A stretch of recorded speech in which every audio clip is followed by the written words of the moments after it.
Hi guys, आज के इस वीडियो से हम सबसे ज़्यादा इम्पोर्टेंट टॉपिक और सबसे ज़्यादा demanding topic which is object oriented programming को शुरू करेंगे। देखेंगे हम इसको डिटेल में और समझेंगे क्या है ऑब्जेक्ट ओरिएंटेड प्रोग्रामिंग। इसको हम शुरू से लेकर एंड तक पूरा देखेंगे। लेकिन अगर आपने पिछले मेरे लेक्चर्स नहीं देखे तो डिस्क्रिप्शन में मैंने लिंक दिया है, आप वहाँ से भी जाकर उन्हें देख सकते हैं या मेरे चैनल पर विजिट करके उन्हें देख सकते हैं। तो मैंने उसके वीडियो लेक्चर के साथ भी कुछ नोट्स और जो प्रैक्टिस सेट है उस सेक्शन के रिलेटेड वो मैंने डिस्क्रिप्शन में दिया है, आप वहाँ से डाउनलोड करके उन्हें देखकर उन्हें प्रैक्टिस करके सीख सकते हैं। और आज से हम जो टॉपिक शुरू करेंगे which is object oriented programming, इसमें जो हम टॉपिक देखेंगे which is classes and objects, encapsulation, polymorphism, abstraction और कंस्ट्रक्टर, डिस्ट्रक्टर्स, जो भी और बहुत सारे टॉपिक्स हैं उनको हम देखेंगे। लेकिन ये जो अभी हमने डिस्कस किए, मतलब देखे अभी जो टॉपिक, वो मेन टॉपिक्स है। इनके अंदर भी बहुत सारे सब टॉपिक्स होते हैं या बहुत सारी ट्रिक्स होती हैं जो आपको यूज़ होती हैं कोड को रिड्यूस करने के लिए, या जो कोड है उसके टाइम कॉम्प्लेक्सिटी को रिड्यूस करने के लिए, वो देखेंगे हम उस लेक्चर के दौरान।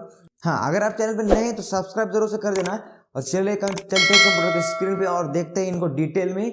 और आज से हम सबसे ज़्यादा इंपॉर्टेंट टॉपिक शुरू करेंगे, इसलिए आप ज़रूर इस चैनल पे बने रहे तो ताकि आपको जो वीडियो है मिस ना हो। और अगर सब्सक्राइब नहीं की तो सब्सक्राइब जरूर से कर देना। चलिए चलते हैं कंप्यूटर स्क्रीन पे। जैसे कि आप देख सकते हैं हम कंप्यूटर की स्क्रीन पे आ चुके हैं। चलिए शुरू करते हैं ऑब्जेक्ट ओरिएंटेड प्रोग्रामिंग को, और जहाँ से मैं जितने भी टॉपिक्स लूँगा उनको हम डिटेल में देखेंगे। आई होप आपको ये समझ में आएंगे। और इतने इसके पिछले लेक्चर में जितने भी हमने लेक्चर्स देखे हैं या जितनी भी लेक्चर्स मैंने आप यूट्यूब पे अपलोड किए हैं उन्हें जरूर से देखें, क्योंकि उनके बिना आपको ये समझ में नहीं आएगा। तो चलिए शुरू करते हैं। फर्स्ट पॉइंट है ऑब्जेक्ट ओरिएंटेड प्रोग्रामिंग कंसेप्ट्स। चलिए उनको देखते हैं। First, what is oops. Oops उनको ऑब्जेक्ट ओरिएंटेड प्रोग्रामिंग को शॉर्ट फॉर्म में क्या बोलते हैं, ऊप्स, और उनका जो लॉन्ग फॉर्म है वो क्या है, oops stand for object oriented programming. I hope आपको इतना तो पता ही होगा। चलिए नेक्स्ट पॉइंट देखते हैं। The major purpose of C++ programming is to introduce the concept of object oriented to a C programming language. मतलब C प्रोग्रामिंग लैंग्वेज का जो पर्पस था इंट्रोड्यूस करने का, वो क्या था, ऑब्जेक्ट ओरिएंटेड प्रोग्रामिंग। मतलब ऑब्जेक्ट ओरिएंटेड प्रोग्रामिंग को इंट्रोड्यूस करने के लिए इन्होंने C++ को इंट्रोड्यूस किया। और जो डिफरेंस, मेन डिफरेंस है C++ में और C में, मतलब वो क्या है, object oriented programming. Object oriented programming की वजह से ही C++ से अलग है। चलिए देखते हैं next point. Object oriented programming is a way of solving complex problems by breaking them into smaller problems। मतलब हम क्या करेंगे, जो भी हमारे पास, मतलब जो ऑब्जेक्ट ओरिएंटेड प्रोग्रामिंग है वो क्या है, इंडस्ट्री में अप्लाई होती है। और वो जो भी हमारे रियल वर्ल्ड प्रॉब्लम्स होती हैं उनको सॉल्व करने के लिए वो बहुत इंपॉर्टेंट होती है। तो इसलिए क्या करेंगे, हम प्रॉब्लम को सॉल्व करने के लिए जो भी कॉम्प्लेक्स प्रॉब्लम होंगी इंडस्ट्रीज में या जो भी प्रॉब्लम्स होगी उनको क्या करेंगे, पहले तो उनको ब्रेक करेंगे स्मॉलर पीसेस में, स्मॉलर प्रॉब्लम्स में, और उनको ऑब्जेक्ट्स बनाकर उनको सॉल्व करेंगे। कैसे ऑब्जेक्ट्स बनाते हैं वो हम देखेंगे आगे, उनका टेंशन मत लीजिए। बस आप इतना ध्यान में रखिए, हम क्या करेंगे, उन प्रॉब्लम को छोटे छोटे प्रॉब्लम्स में डिवाइड करेंगे और ऑब्जेक्ट्स बनाकर उनको सॉल्व करेंगे। चलिए आगे बढ़ते हैं। Object oriented programming is aims to implement the real world entities like inheritance, hiding, polymorphism. ये क्या है, इन सब के मतलब टॉपिक्स है ऑब्जेक्ट ओरिएंटेड प्रोग्रामिंग के। और इम्प्लीमेंट करने के लिए हमें क्या ज़रूरत है, इनकी ज़रूरत है, इनहेरिटेंस, हाइडिंग, पॉलीमॉर्फिज्म। इन सबको भी हम देखेंगे डिटेल में आगे। अभी आप उनका टेंशन मत ले।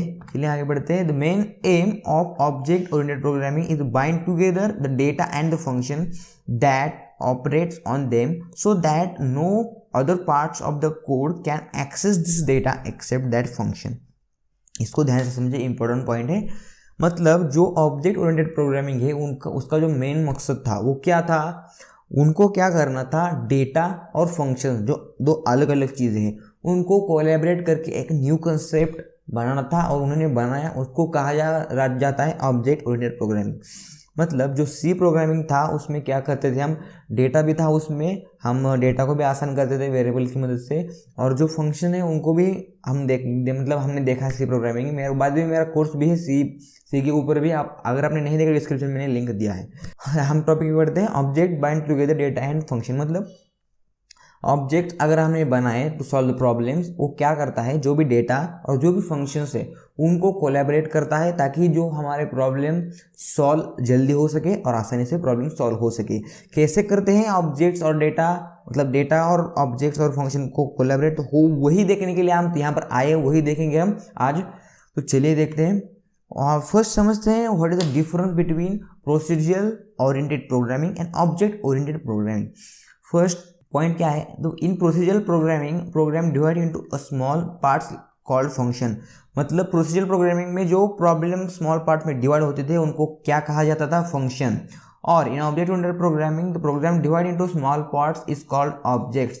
और इन ऑब्जेक्ट ओरिएंटेड प्रोग्रामिंग जो जब भी प्रोग्राम डिवाइड होता था स्मॉल पार्ट्स में उनको क्या कहा जाता था, ऑब्जेक्ट्स। और इन प्रोसीजरल प्रोग्राम उनको क्या कहा जाता था, फंक्शन। चलिए नेक्स्ट पॉइंट देखते हैं, this is the no access specifier, sorry there is no access specifier in a procedural programming. मतलब एक्सेस स्पेसिफायर क्या मतलब क्या है, मतलब अगर आपने कोई डेटा को असाइन किया, सपोज अगर आपने suppose int a equal to 3 ऐसा एक डेटा बनाया और उसमें वेरिएबल बनाया और उसको 3 वैल्यू को असाइन कर दिया। अब इस डेटा को कौन कौन एक्सेस कर सकता है और कौन कौन एक्सेस नहीं कर सकता, इसको डिफाइन करने के लिए प्रोसीजरल प्रोग्रामिंग में कोई भी चीज़ नहीं है। लेकिन इन ऑब्जेक्ट ओरिएंटेड प्रोग्रामिंग वहाँ पर 3 टाइप के एक्सेस मॉडिफायर्स हैं, प्राइवेट, पब्लिक और प्रोटेक्टेड। इन सब को भी आज हम देखेंगे, इसी लेक्चर में देखेंगे, तो बने रहे। आई होप इतना आपको क्लियर होगा। Adding a new data and function is not easy, adding a new data and function is easy. मतलब जो मेन पॉइंट है, न्यू डेटा को और न्यू फंक्शन को ऐड करना इस प्रोसीजरल प्रोग्राम ओरिएंटेड प्रोग्रामिंग में आसान नहीं था, लेकिन अब ऑब्जेक्ट ओरिएंटेड प्रोग्रामिंग में बहुत आसान हो गया है। चलिए आगे बढ़ते हैं, नेक्स्ट डिफरेंस देखते हैं। Procedural programming is does not have any proper way of hiding data, so it is a less secure, but in case of object oriented programming provides a data hiding, so it is more secure. मतलब in case of procedural oriented programming इसमें क्या था, proper way नहीं था data को hide करने के लिए। लेकिन इस ऑब्जेक्ट ओरिएंटेड प्रोग्रामिंग में क्या है, हमारे पास बहुत सारे एक्सेस मॉडिफायर्स है और बहुत सारे टाइप्स है टू हाइड द डेटा और टू सिक्योर द डेटा। इसलिए in comparison of security procedural oriented programming क्या है, मोर सिक्योर नहीं है, बहुत लेस सिक्योर है। और इन case of object oriented programming ये बहुत सिक्योर है, आपको आसानी से उस डेटा को एक्सेस नहीं कर सकते। चलिए आगे नेक्स्ट पॉइंट देखते हैं। In procedural programming overloading is not possible. अब ओवरलोडिंग क्या है वो भी हम आगे देखेंगे, लेकिन आप समझ सकते हैं कि जो ओवरलोडिंग का पार्ट होता है वो इसमें पॉसिबल नहीं होता, लेकिन इस केस में ओवरलोडिंग पॉसिबल है। वो कैसे पॉसिबल है वो भी हम देखेंगे। Procedural programming is based on unreal world और object oriented programming is based on the real world. क्योंकि ऑब्जेक्ट ओरिएंटेड प्रोग्रामिंग बना ही इसलिए है क्योंकि वो रियल वर्ल्ड जो भी प्रॉब्लम्स है उनको सॉल्व कर सके।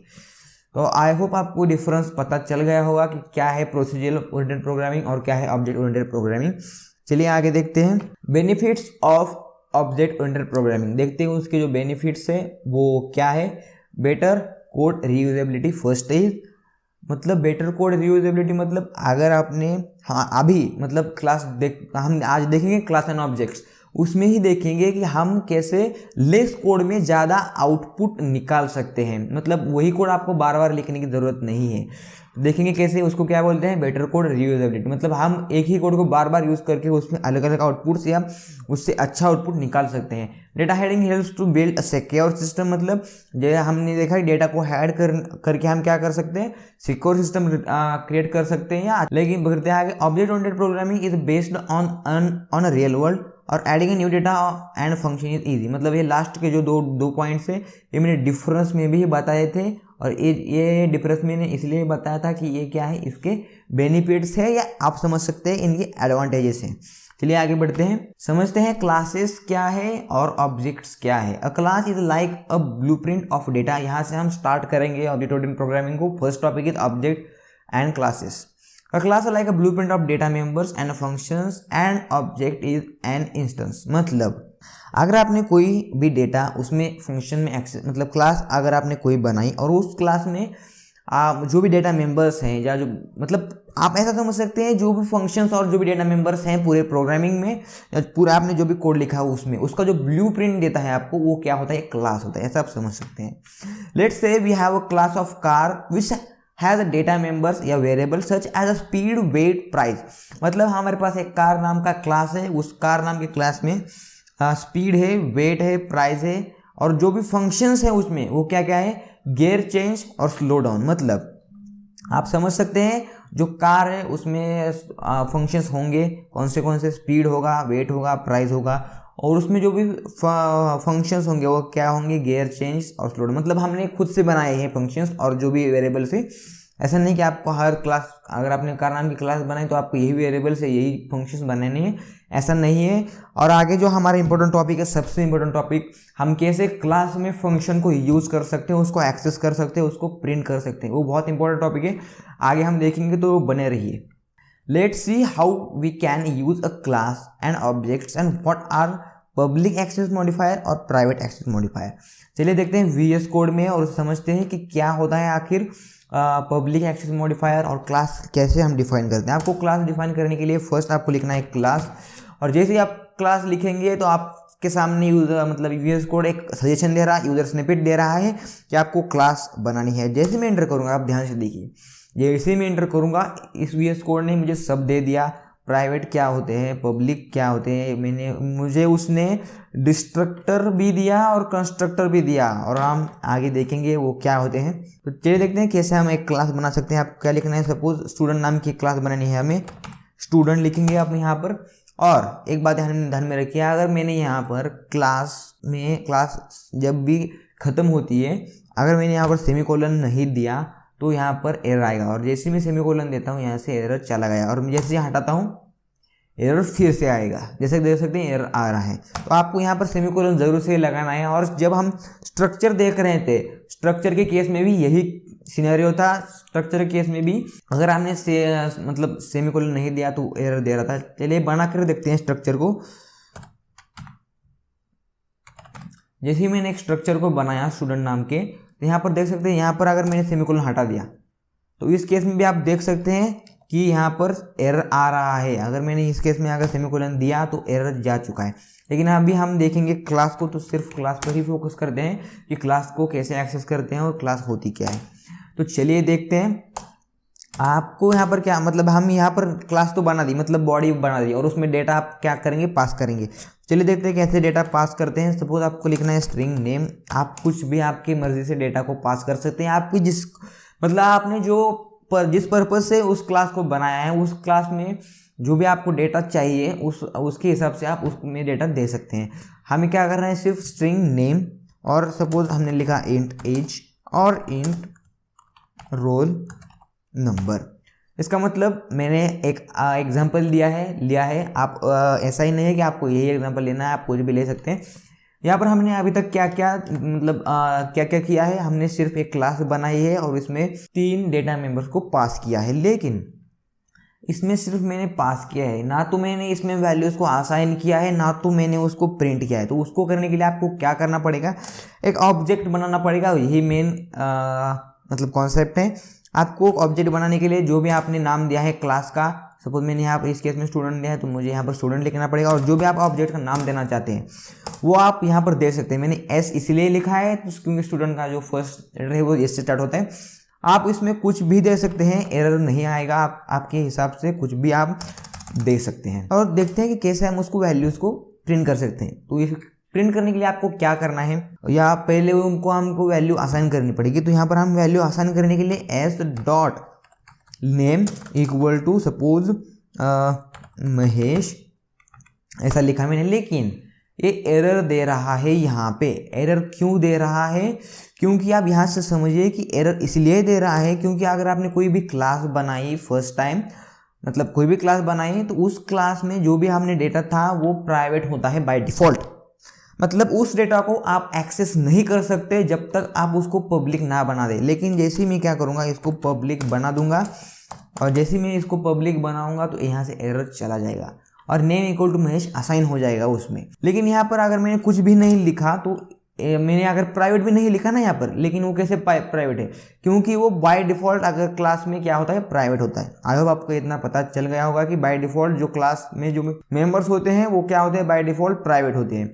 इसलिए आपको यहाँ पर क्या लिखना पड़ता है, पब्लिक, तभी आप उसको एक्सेस कर सकते हैं। लेकिन चलिए मतलब आगे बढ़ते हैं और यहाँ पर अगली वैल्यूज को आसान करते हैं। s dot age equal to 14 और s dot suppose roll number equal to suppose 13 कुछ भी।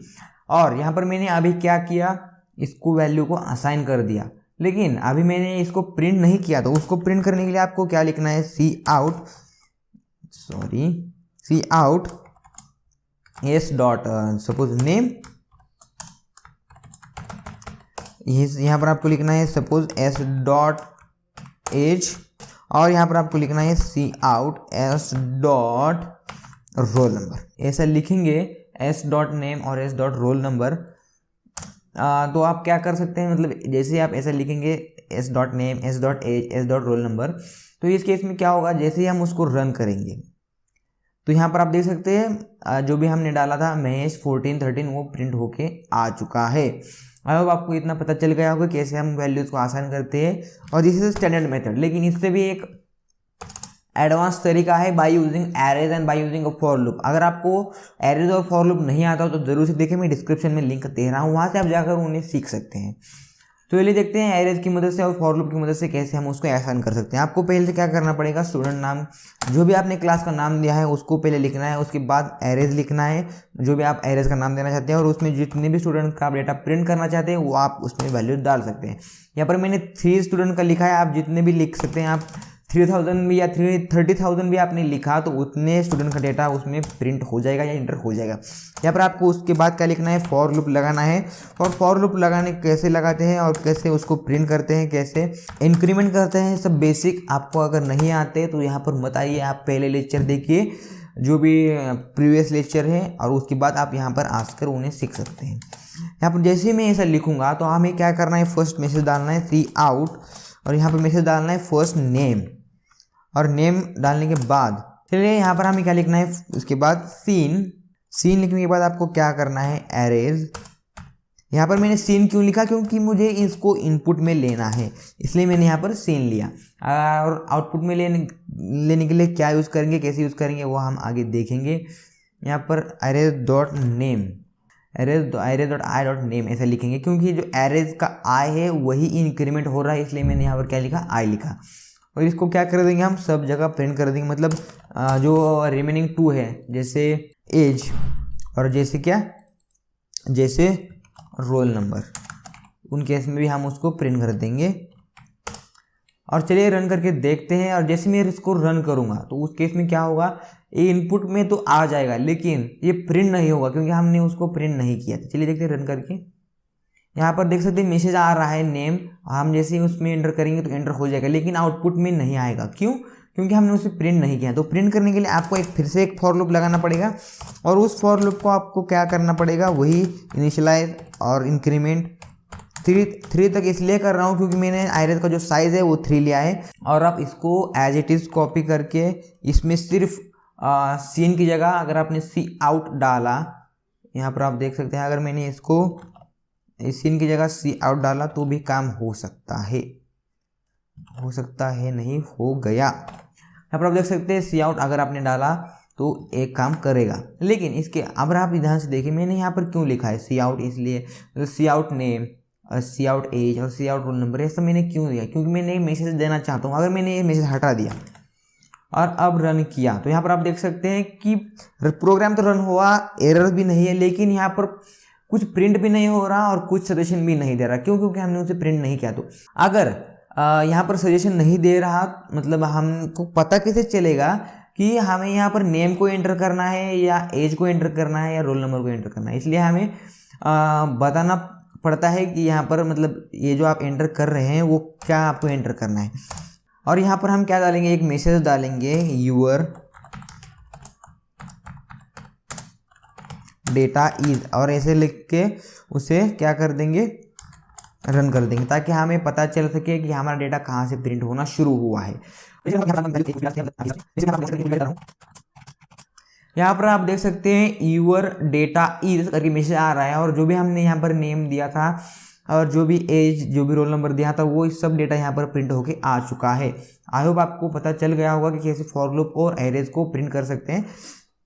लेकिन अब हम क्या देखेंगे, इससे भी एक अच्छा तरीका, वो क्या है, वो हम क्या करेंगे, एक फंक्शन बनाएंगे। अब हम सीखेंगे कि फंक्शन बनाकर हम क्लास में फंक्शन को कैसे यूज़ कर सकते हैं। तो हमें फंक्शन बनाने के लिए फर्स्ट लिखना पड़ेगा वाइड। आप कुछ भी लिख सकते हैं। अगर आपको रिटर्न टाइप नहीं चाहिए, मतलब रिटर्न आप नहीं चाहते कि कोई भी वैल्यू रिटर्न हो, तो उस केस में आप वाइड को यूज़ कर सकते हैं। आई होप इतनी बात आपको पता होगी। अगर नहीं पता तो वही लेक्चर जाके देखिए। वाइड आपको करना है और जो भी नाम देना चाहते हैं आप फंक्शन का वो दीजिए। और उसके बाद यहाँ पर आप देख सकते हैं, यहाँ पर जो मैंने प्रिंट करने के लिए जो कोड यूज़ किया था उसको मैं कॉपी कर रहा हूँ, क्योंकि हमने अगर यहाँ पर फॉर लूप की मदद से प्रिंट किया या फंक्शन की मदद से प्रिंट किया तो दोनों ही बातें सेम ही है। लेकिन यहाँ पर मैंने एरेज की मदद से नहीं प्रिंट किया, मैं डायरेक्टली फंक्शन बनाया, इसलिए मैं एरेज जितने भी लिखे हैं यहाँ पर इसको हटा देता हूँ। और यहाँ पर हम क्या करेंगे, यहाँ पर सिर्फ मतलब ये जो डेटा है मैं इसको हटा देता हूँ। फर्स्ट तो कमेंट कर देता हूँ। ये जो फॉर लूप था वो किस लिए था, मैं फिर से रिवाइज करता हूँ। ये जो फॉर लूप था वो किस लिए बना था, हमने डेटा को एंटर करने के लिए, मतलब यूजर से इनपुट लेने के लिए। और ये जो फॉर लूप बनाया था वो किस लिए था, उस डेटा जो भी एंटर किया है उस डेटा को प्रिंट करने के लिए। लेकिन अब हम क्या करेंगे, उस डेटा को प्रिंट करने के लिए एक फंक्शन बनाएंगे। लेकिन इस फंक्शन की हमने अभी तक कॉल नहीं किया। क्यों कॉल नहीं किया, यहाँ पर हमने सिर्फ उसको यूज़र से उनको जो भी वैल्यू वो यूज़र एंटर करेगा उसको सिर्फ लिया है, उसको अभी तक प्रिंट नहीं किया। तो प्रिंट करने के लिए हमें फंक्शन को कॉल करना पड़ेगा। और फंक्शन को कितनी बार कॉल करना पड़ेगा, जितनी बार भी हमारा लूप चलेगा उतनी बार हमें फंक्शन को कॉल करना पड़ेगा। तो यहाँ पर हम लिखेंगे और यहाँ पर एरेज डॉट आई डॉट और जो भी फंक्शन का नाम है जो भी चीज़ प्रिंट वो आप यहाँ पर देख सकते हैं। और जैसे हम ऐसा लिखेंगे और रन करेंगे तो वही जो पिछले मतलब अभी आउटपुट आ रहा था, मैं यहाँ पर आप देख सकते हैं जो भी हमने डेटा प्रिंट किया था, मतलब दिया था इनपुट में, वो सारा डेटा यहाँ पर प्रिंट होके आ चुका है। आई होप आपको पता चल गया होगा कि कैसे हम यूज़र से इनपुट ले सकते हैं, यूज़र को इनपुट दे सकते हैं, फंक्शन को कैसे यूज़ कर सकते हैं, उसको एक्सेस कर सकते हैं। आई होप आपको इतना पता चल गया होगा। लेकिन हमने एक चीज़ नहीं देखी कि हम कैसे मतलब अगर मेरा जो डेटा है अगर वो प्राइवेट है तो उस प्राइवेट डेटा को हम कैसे एक्सेस कर सकते हैं, उसको देखते हैं। चलिए